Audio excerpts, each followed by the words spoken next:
Movie के starting scene में हम दो भाइयों को देखते हैं जिसमें बड़े भाई का नाम बिल होता है और अपने छोटे भाई को कागज की एक बोट बनाकर देता है क्योंकि बाहर बारिश आ रही थी। बिल का छोटा भाई उस बोट को लेकर बाहर बारिश में खेलने जाता है और तभी उस बच्चे की बोट पानी में बहते हुए एक सीवर में चली जाती है और जब वो बच्चा अपनी बोट को ढूंढने के लिए उस सीवर के पास जाता है तब हम फर्स्ट टाइम पेनी वाइज को वहाँ पर देखते हैं। पेनी वाइज उस बच्चे को बोट रिटर्न करने के बहाने उसे अपने पास आने के लिए कहता है। उसके पास आते ही वो इसका एक हाथ खा लेता है और इस इंसिडेंट के बाद उस बच्चे का कुछ भी पता नहीं चलता कि वो कहाँ गया।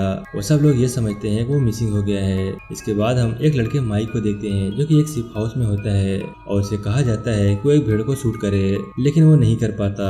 लेकिन उसे ऐसा करना था क्योंकि ये उसकी फैमिली बिजनेस था। फिर हम स्कूल में स्टूडेंट को देखते हैं और वहाँ पर एक लड़की बेवर्ली को देखते हैं। उसकी क्लास फेलो उसे काफी तंग करती है। सब बच्चे वेकेशन स्टार्ट होने की वजह से काफी एक्साइटेड होते हैं। वहीं हम एक लेडी को देखते हैं जो अपनी मिसिंग बच्चे को वहाँ पर ढूंढने के लिए आई हुई थी और वहाँ पर एक लड़का हेनरी भी था जो नेचर वाइज काफी इनमेच्योर था और वो बिल और उसके बाकी फ्रेंड को काफी तंग भी किया करता था। और वहीं पर हम बेवर्ली की बेस्ट फ्रेंड बैन को भी देखते हैं। वो दोनों आपस में काफी अच्छे फ्रेंड होते हैं। दूसरी तरफ बिल जब स्कूल से घर वापस आता है तब उसके फादर उसे काफी डांटते हैं क्योंकि बिल समझता था उसका छोटा भाई अभी भी जिंदा है जो सीवर में गिरकर वहाँ से गुजर कर उस जगह पर गया होगा जहाँ पर उसका द एंड होगा। लेकिन उसके फादर उसे समझाते हैं कि वो मर चुका है और वो ये सब करना बंद कर दे क्योंकि उसकी मदर को इससे काफी दुख होगा। माइक जब मीट डिलीवर कर रहा होता है तो वहाँ पर उसे एक डोर मिलती है और उसके पीछे वो काफी अजीबोगरीब चीजें महसूस करता है। उस डोर के पीछे से काफी लोगों के चिल्लाने की आवाजें आती है और बहुत से हाथ भी बाहर निकलते हैं। तभी अचानक से वो डोर खुद ब खुद ओपन हो जाता है और वहाँ पर माइक पेनी वाइज को देखता है। इतनी ही देर में हेनरी अपने फ्रेंड के साथ वहाँ पर आ जाता है और माइक को टीज करके वहाँ से चला जाता है। बिल का एक फ्रेंड अपने फादर के ऑफिस में बुक रखने के लिए जाता है और वहाँ पर एक बहुत डरावनी औरत की पेंटिंग देखता है जिससे वो अक्सर डर जाया करता था। उसे डराने वाला कोई और नहीं बल्कि पेनी वाइज था जो सबको उनके डर से ही डराता था और उन चीजें से जिनसे वो डरते हैं। बिल अपने फ्रेंड को लेकर सीवर के लास्ट पोर्शन की तरफ जा रहा होता है। वहीं बेन लाइब्रेरी में बैठकर पोएट्री लिखता है और साथ ही एक जगह पर डेरी टाउन की हिस्ट्री भी पढ़ रहा होता है जो असल में वही जगह थी। उस हिस्ट्री में डेरी टाउन में होने वाले सारे इंसिडेंट के बारे में इंफॉर्मेशन मिलती है और वह इंसिडेंट लोगों की डेथ के बारे में थी, यानी बहुत से लोगों की डेथ हो गई थी। और फिर बेन को हेलुसिनेशन स्टार्ट हो जाता है और इसके साथ कोई और नहीं बल्कि पेनी वाइज ही कर रहा था। बेन को वहाँ पर एक बलून भी उड़ता हुआ नजर आता है जो किसी और को नजर नहीं आ रहा था। बेन जब उस बलून के पीछे जाता है तब उसे वहाँ पर बहुत सारे ईस्टर एग्स मिलते हैं और उन्हें फॉलो करते करते वो लाइब्रेरी तक पहुँच जाता है। और तभी एक आधा जला सर कटा इंसान बैन पर हमला करने के लिए उसकी तरफ बढ़ता है, लेकिन बैन वहाँ से भाग जाता है। बैन जब वहाँ से जा रहा होता है तब हेनरी और उसके फ्रेंड उसे पकड़ लेते हैं और उसे काफी परेशान करते हैं और यहाँ तक हेनरी एक नाइफ से उसके पेट पर एच लिख देता है। इसी दौरान कार में एक कपल भी वहाँ से गुजरता है। बैन उनसे हेल्प मांगता है लेकिन वो लोग उसकी एक भी नहीं सुनते। उस कार में बैन एक रेड बलून को देखता है जिससे साफ जाहिर होता है कि वो कपल जो गाड़ी में बैठा हुआ है अब वो पेनी वाइज के कब्जे में आ चुका है। तभी किसी तरह बैन अपनी जान छोड़कर वहाँ से भाग जाता है और वो बैड ग्रुप उसका पीछा करते हैं। दूसरी तरफ बिल अपने फ्रेंड के साथ उसी सिटी के सीवर लाइन में अपने भाई को ढूंढ रहा होता है, लेकिन वहाँ पर उसे किसी और बच्चे का जूता मिलता है। लेकिन इससे पहले वो सब लोग बिल के भाई को ढूंढने के लिए अंदर जाते हैं। इंजर्ड बैन वहाँ पर आ जाता है। वहीं पर बिल का एक फ्रेंड बिल के छोटे भाई को ढूंढने के लिए अंदर चला जाता है और वहाँ पर उसे बहुत सारे घोस्ट नजर आते हैं और उसे वहाँ पर बहुत सारे सोल भी नजर आती है और पेनी वाइज उसे वहाँ पर मार डालता है। बिल और उसके बाकी फ्रेंड बेन के लिए बैंडेज इक्विपमेंट ले रहे होते हैं लेकिन उनके पास पैसे कम होते हैं। उसी मार्केट में बेवर्ली भी होती है जो मेडिसिन लेने में उनकी हेल्प करती है और फिर ये ग्रुप फ्रेंड बेवर्ली को उनके साथ तालाब पर चलने के लिए इनवाइट करते हैं। बेवर्ली जब घर पहुंचती है तब उसके फादर उसके साथ काफी अजीब बिहेव करते हैं। अपने फादर के बिहेव की वजह से वो काफी ज्यादा अपसेट होती है और इस बार तो इतनी दुखी होती है वो अपने बाल ही काट लेती है। फिर वो सब फ्रेंड और बेवर्ली तालाब पर काफी इंजॉय करते हैं। ये सब फ्रेंड मिलकर बेन के घर जाते हैं और वहाँ पर उसका डेरी टाउन के रिलेटेड हिस्ट्री कलेक्शन भी देखते हैं। बैन उन्हें बताता है कि जो लोग इस सिटी में रहा करते थे एक एक करके वहाँ से गायब होते रहे, लेकिन अजीब बात तो ये है ये लोगों के गायब होने का कोई भी रीजन नहीं है। आज तक उनकी डेड बॉडी या कोई भी निशान नहीं मिला। बस सिर्फ उस सिटी से इस कुएं के पास से मरे हुए लोगों के कपड़े थे जो खून से भरे हुए थे और वहाँ पर खून खराबा आम हो गया था, लेकिन इसके पीछे ये पता नहीं चल सका कि ये कौन कर रहा है। फिर हम बिल के फ्रेंड एडी को देखते हैं जो स्कूल से घर की तरफ जा रहा होता है। रास्ते में एक बहुत पुराने घर के सामने से गुजरता है। ठीक उसी वक्त उसकी मेडिसिन लेने का टाइम भी हो जाता है और एडी वहाँ पर रुककर अपनी मेडिसिन लेने लगता है और तभी एडी को उस घर से किसी की आवाजें सुनाई देती है। वो आवाजें सुनकर एडी काफी ज्यादा घबरा जाता है और वहाँ से जाने लगता है। तभी घबराहट के आलम में उसकी मेडिसिन उसके आंसू से गिर जाती है। एडी जब मेडिसिन उठा रहा होता है तभी वहाँ पर एक बदसूरत काफी गंदा और बीमार आदमी आकर उसे डराता है। उसे डराते डराते वो उसे पुराने घर की तरफ ले जा रहा होता है, लेकिन एडी भागकर उस घर के पीछे चला जाता है और एडी को वहाँ पर पेनी वाइज नजर आता है। एडी वहाँ से भाग जाता है। बेवर्ली जब घर आती है तब उसे एक पोएट्री कार्ड मिलता है। इसे पढ़ने के लिए वो वॉशरूम में जाती है। बेवर्ली जब पोएट्री पढ़ रही होती है तब उसे वाज सिंह से बच्चों की आवाजें सुनाई देती है। बेवर्ली जब एक मेजरिंग टेप सिंह के अंदर डालकर बाहर निकलती है तब वो खून से भरा हुआ वापस आता है और उस पर इंसानी बाल भी लगे हुए थे। बेवर्ली की पूरी बॉडी से वो लिपट जाते हैं और उसे अंदर की तरफ खींचते हैं। इसके बाद वॉशिंग से बहुत सारा खून तेजी से बाहर निकलता है और पूरा वॉशरूम और बेवर्ली खून से भर जाते हैं। बेवर्ली के रोने की आवाज को सुनकर उसके फादर भी वहाँ पर आ जाते हैं, लेकिन वो ऐसा रिएक्ट करते हैं जैसे वहाँ पर कुछ हुआ ही ना हो। बिल जो कि अपने छोटे भाई को काफी मिस कर रहा होता है, लेकिन तभी वहाँ पर उसे किसी के होने का एहसास होता है और वहीं पर उसे किसी के पाँव के निशान भी मिलते हैं। और जब उन पैरों के निशान का पीछा करता है तब उसे उसका छोटा भाई नजर आता है जो उसे बेसमेंट में ले जाता है। पहले बिल का छोटा भाई उसे इमोशनली ब्लैकमेल करता है और फिर देखते ही देखते एक शैतान में तब्दील हो जाता है। तभी वहाँ पर पेनीवाइज भी आ जाता है जो बिल पर अटैक कर देता है, लेकिन ठीक वक्त पर बिल अपनी जान बचाकर वहाँ से भाग जाता है। बेवर्ली उन फ्रेंड को अपने घर बुलाकर उन्हें अपना वॉशरूम दिखाती है। सब बच्चे भी देखते हैं कि वहाँ पर बहुत सारा खून है, लेकिन बेवर्ली सोचती है उसके फादर को वो क्यों नहीं नजर आया। फिर वो सब मिलकर वॉशरूम को क्लीन करते हैं। वो अपने फ्रेंड से आपस में डिस्कस करते हैं कि कुछ न कुछ तो गड़बड़ जरूर है, क्योंकि उन लोगों के साथ कुछ न कुछ अजीबो गरीब हो रहा है और वो जोकर उनको भी नजर आता है। तभी कुछ दूर फासले पर उन्हें हेनरी की कार और माइक की साइकिल नजर आती है। वो माइक को बचाने के लिए फौरन भागते हैं।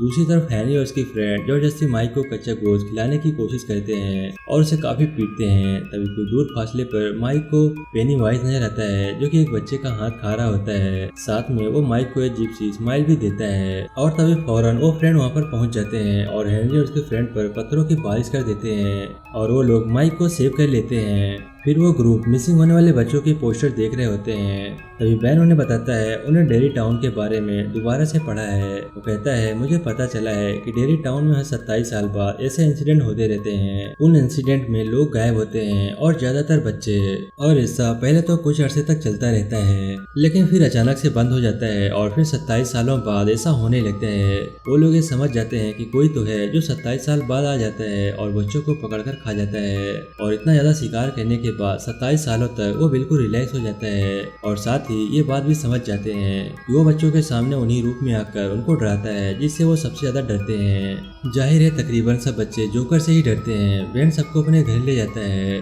और इन्हें डेरी टाउन का मैप दिखाता है। मैप देखकर उन लोगों को पता चलता है कि जहाँ जहाँ वो इंसिडेंट हुए थे वो जमीन के नीचे एक गटर से जुड़े हुए थे और ये सारे गटर एक ही जगह जाकर आपस में मिलते हैं और वो एक कुआं होता है जो कि उसी पुराने घर में था। वो बच्चे फौरन समझ जाते हैं कि पेनीवाइज वहीं पर रहता है उसी पुराने घर के कुएं में। तभी एडी इन बातों से काफी डर जाता है और वो सब कुछ बंद करने के लिए कहता है, लेकिन अचानक से प्रोजेक्टर अपने आप ऑन हो जाता है और पिक्चर खुद ब खुद चेंज होने लगती है। ये देखकर वो लोग काफी घबरा जाते हैं और काफी डर भी जाते हैं और तभी उन पिक्चर में बिल के छोटे भाई की पिक्चर भी आ जाती है और तभी फौरन पेनीवाइज की भी एक पिक्चर की सूरत में सामने आ जाता है और तभी पेनीवाइज उस फोटो से निकलकर उन बच्चों को डराता है। वो सारे बच्चे काफी डर जाते हैं, लेकिन बिल डिसाइड करता है वो उस पुराने खंडहर वाले कुएं में जाएगा और पेनीवाइज का मुकाबला करेगा। वो सब बच्चे बिल की बात को मानकर उनके पीछे पीछे उस घर में जाते हैं। बिल कहता है हमें उसका मुकाबला करते हुए उसे रोकना चाहिए, वरना यह सिलसिला ऐसे ही चलता रहेगा और हो सकता है कि नेक्स्ट उनमें से ही कोई हो जो मिसिंग हो जाए और इस जोकर का शिकार बन जाए। और जब वो लोग उस घर के अंदर जाते हैं तो पेनीवाइज उन्हें विजन दिखाता है और एक दूसरे से अलग कर देता है। एडी फिर से क्राई आदमी से डरकर ऊपर से नीचे गिर जाता है और काफी इंजर्ड हो जाता है। उन फ्रेंड में बिल का फ्रेंड रिची जो एक कमरे में बंद होता है और वहाँ पर बहुत सारे जोकर थे और तभी वहाँ पर पेनीवाइज आ जाता है, लेकिन इससे पहले वो रिची को कोई नुकसान पहुँचाता। बिल ठीक वक्त पर दरवाजा खोलकर उसे बचा लेता है और फिर पेनीवाइज एडी के पास जाता है, लेकिन इससे पहले कि पेनीवाइज एडी को डराकर मार देता, बिल और रिची वहाँ पर पहुँच जाते हैं और पेनीवाइज पर दोनों तरफ से अटैक कर देते हैं और तभी बेवर्ली एक लोहे की रॉड पेनीवाइज के सर पे दे मारती है जिससे वो जख्मी हो जाता है। लेकिन इसके बावजूद भी वो बच्चों को डराने से बाज नहीं आता। वो उन्हें काफी डराता है और अपने बड़े बड़े नाखूनों से बैन को जख्मी भी कर देता है, लेकिन वो सारे बच्चे वहाँ पर एक साथ थे और पेनीवाइज भी इंजर्ड था। वो उन्हें उन्हें कोई नुकसान पहुंचाए बगैर ही वहाँ से चला जाता है और तभी बिल उसका पीछा करता है और उसे कुएं में जाते हुए देख लेता है और तभी वो सब बच्चे उस घर से जान बचाकर भाग जाते हैं। बिल अपने फ्रेंड को कहता है कि वो दोबारा से उस घर में जाएंगे लेकिन अपनी पूरी तैयारी से आएंगे और बड़ी बहादुर से पेनी वाइज का मुकाबला करेंगे। लेकिन बेवर्ली के अलावा कोई भी उसकी बात मानने के लिए एग्री नहीं होता। वो कहते हैं वो लोग वापस नहीं आएंगे। बिल का फ्रेंड रिची जब उसे कहता है उसका भाई अब मर चुका है, बिल को इस बात पर गुस्सा आ जाता है और उन दोनों में लड़ाई हो जाती है और वो ग्रुप आपस में बिखर जाता है। बेवर्ली उन्हें काफी समझाती है कि पेनी वाइज यही चाहता है कि वो सब एक दूसरे से अलग हो जाएं, क्योंकि उसे पता है अगर वो साथ में रहेंगे तो वो उसका मुकाबला कर लेंगे। लेकिन बेवर्ली की ये बात कोई नहीं सुनता। दूसरी तरफ हेनरी को अपने घर के पास रखे एक लेटर बॉक्स के ऊपर एक रेड बलून उड़ता हुआ नजर आता है जो पेनी वाइज के वहाँ होने का साइन था। जब उस बॉक्स को ओपन करता है तो उसे वहाँ पर एक नाइफ मिलता है। ये नाइफ उसी का था जो जंगल में गिर गया था जब वो बेन के पीछे भागा था। हेनरी जब उस चाकू को लेता है तो वो पूरी तरह से पेनी वाइज के कंट्रोल में आ चुका होता है। पेनी वाइज हेनरी को बहुत ज्यादा फोर्स करता है कि वो अपने फादर को जान से मार डाले, जबकि हेनरी सच में पेनी वाइज के बहुत ज्यादा कब्जे में आ चुका था। वो सच में ही अपने फादर को जान से मार डालता है जब वो सो रहे होते हैं। बेवर्ली के डैड एग्रेसिव होकर उसके साथ जबरदस्ती करने की कोशिश करते हैं। बेवर्ली अपने फादर को टांग मारकर वहाँ से भाग जाती है और खुद को वॉशरूम में बंद कर लेती है। लेकिन बेवर्ली का फादर वॉशरूम को तोड़कर अंदर घुस जाता है। अपनी जान बचाने के लिए बेवर्ली सिंक अपने फादर के सर पर दे मारती है जिससे वो इंजर्ड होकर बेहोश हो जाते हैं। दूसरी तरफ बिल बेवर्ली को ढूंढते ढूंढते उसके घर तक चला जाता है जहाँ पर उसके फादर की डेड बॉडी के साथ सारी दीवारों पर पेनीवाइज के मैसेज लिखा हुआ था। वहाँ पर लिखा गया था you die if you try. Bill अपने सब फ्रेंड को बताता है कि पेनीवाइज बेवर्ली को ले गया है और वो बेवर्ली को बचाने के लिए फिर से एक हो जाते हैं और फिर वो लोग दोबारा से उस घर में आते हैं। लेकिन इस बार वो अपनी पूरी तैयारी के साथ पेनीवाइज का मुकाबला करने के लिए हथियार भी अपने साथ लाए होते हैं। दूसरी तरफ बेवर्ली के ऊपर खून के कुछ कतरे गिरते हैं जिससे वो होश में आ जाती है और वो देखती है कि वो एक गटर में है जहाँ पर कचरे का एक बहुत बड़ा ढेर काफी ऊंचाई तक लगा होता है और यहाँ पर बच्चों की डेड बॉडी हवा में फ्लाई कर रही होती है। तब बेवर्ली वहाँ से भागने की कोशिश करती है लेकिन पेनीवाइज उस पर अटैक कर देता है और उसे काफी डराता है। लेकिन बेवर्ली नहीं डरती। बेवर्ली बड़ी बहादुरी से उसका मुकाबला करती है। पेनीवाइज जब देखता है कि वो उसे नहीं डर रही है तब वो उसे अपना असली रूप दिखाता है और वो पेनीवाइज की एक डेड लाइट भी थी। उसे देखकर बेवर्ली फौरन बेहोश हो जाती है और सारे बच्चे कुएं से नीचे उतर जाते हैं। लेकिन सबसे लास्ट में जब माइक की बारी आती है तब हेनरी उस पर अटैक कर देता है, उसे मारने की कोशिश करता है लेकिन माइक उसका मुकाबला करके कुएं से उसे काफी नीचे गिरा देता है। वो लोग जब नीचे उतर रहे होते हैं तब उनका एक फ्रेंड उनसे बिछड़ जाता है और यहाँ पर पेनीवाइज उस भयानक पेंटिंग वाली औरत की सूरत में उस पर अटैक कर देता है। बाकी फ्रेंड अपने उस दोस्त को ढूंढने के लिए वहाँ पर पहुंच जाते हैं लेकिन इससे पहले कि पेनीवाइज उसे जान से मार डालता वो सब वहाँ पहुंच जाते हैं और पेनीवाइज वहाँ से भाग जाता है। तभी बिल को अपना छोटा भाई भी वहाँ पर नजर आता है जिसको फॉलो करते हुए वो बिल्कुल उसी जगह पहुंच जाता है जहाँ बेवर्ली भी थी। बेवर्ली हवा में लटकी हुई थी और बिल उसे नीचे लाने की कोशिश करता है और फिर बिल अपने भाई के पास चला जाता है। तभी बाकी फ्रेंड भी वहाँ पर आ जाते हैं और सब मिलकर बेवर्ली को नीचे उतारते हैं लेकिन बेवर्ली होश में नहीं थी। वो सब उसे होश में लाने की कोशिश करते हैं लेकिन वो होश में नहीं आती। वो सब उसे होश में लाने की कोशिश करते हैं लेकिन वो होश में नहीं आती। फिर बेन बेवर्ली को हक करता है क्योंकि वो उसे लाइक करता था। इसी वजह से बेवर्ली पेनीवाइज के ट्रैप से बाहर आ जाती है और बिल्कुल होश में आ जाती है। पेनीवाइज बिल को उसके छोटे भाई के रूप में उसे काफी इमोशनली ब्लैकमेल करता है और उसे अपने साथ घर ले जाने के लिए कहता है। बिल उसकी बात सुनकर रोता है और कहता है कि मैं जानता हूँ तुम मेरे भाई नहीं हो और वो उसे गन से शूट कर देता है। फिर पेनीवाइज अपने असली रूप में आकर उन सब पर अटैक कर देता है। वो सब बच्चे एक होकर उसका मुकाबला करते हैं लेकिन फिर पेनीवाइज बिल को पकड़ लेता है। पेनीवाइज उनको बताता है तुम लोग मुझसे जितना डरोगे मेरी पावर उतनी ज्यादा बढ़ जाएगी। वो कहता है तुम बिल मुझे दे दो, उसके बदले मैं तुम्हारी जान बख्श दूंगा और तुम यहाँ से चले जाना और मैं इसे खाकर 27 सालों के लिए सो जाऊंगा और तुम लोग भी अपनी लाइफ में वापस चले जाना। पेनीवाइज का यही अल्फाज उस पर भारी पड़ जाते हैं और वो सब बच्चे मिलकर एक होकर उसे लड़ते हैं। पेनीवाइज उन बच्चों को हर उस रूप में डराने की कोशिश करता है जिससे वो सबसे ज्यादा डरते हैं लेकिन वो बच्चे नहीं डरते।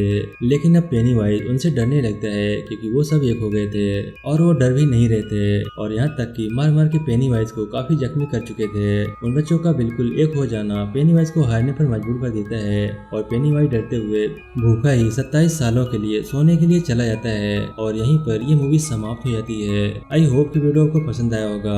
वीडियो अच्छा लगा तो प्लीज वीडियो को लाइक करके चैनल को सब्सक्राइब करना मत भूलिएगा। मैं मिलता हूँ आपसे नेक्स्ट वीडियो में, तब तक के लिए बाय बाय।